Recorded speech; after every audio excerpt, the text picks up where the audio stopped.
به نام خداوند جان آفرین، سخن اندر زبان آفرید. و صلات و سلام علی رسوله محمد صلی الله علیه و آله و سلم. اما بعد، امروز بهر شما دوستان عزیز دعای را بیان میکنم تا که آسان شوی قرآن، حفظ کردن قرآن به شما نصیب بگرداند. این دعا را اگر شما با اخلاص بخوانید و با دوستان خود با هم روانه کنید تا که قرآن حفظ کردن به هر یک ما و شما آسان گردد، به خاطر که این دعا کتاب زندگی هر یک ما و شما است مسلمان ها.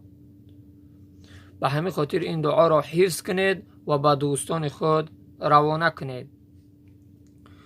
دعا چنین است: اللهم ذکرنی منه ما نسیت و علمنی منه ما جهلت وارزقنی تلاوته آناء اللیل و آناء النهار وجعله لحجت یا رب العالمین. باز تکرار میکنم: اللهم ذکرنی منه ما نسیت و علمنی منه ما جهلت وارزقنی تلاوته آناء اللیل و آناء النهار وجعله لحجت یا رب العالمین.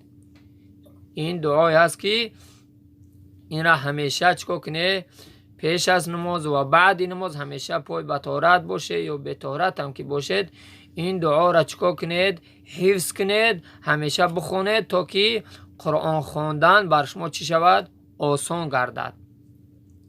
همچنان انسان هایی که قرآن خواندن میتونن نه که از یاد کردن نمیتونن، اونها چگونه باید که قرآن حفظ کنن؟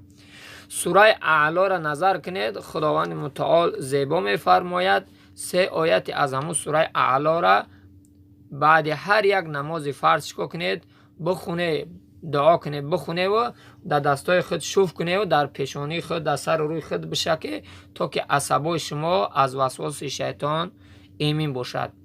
سوره اعلی را نظر کنید، الله متعال چه زیبا میفرماید: استعیذ بالله سنقرئک فلا تنسی الا ما شاء الله انه یعلم الجهر و ما یخفی و نیسرک للیسری.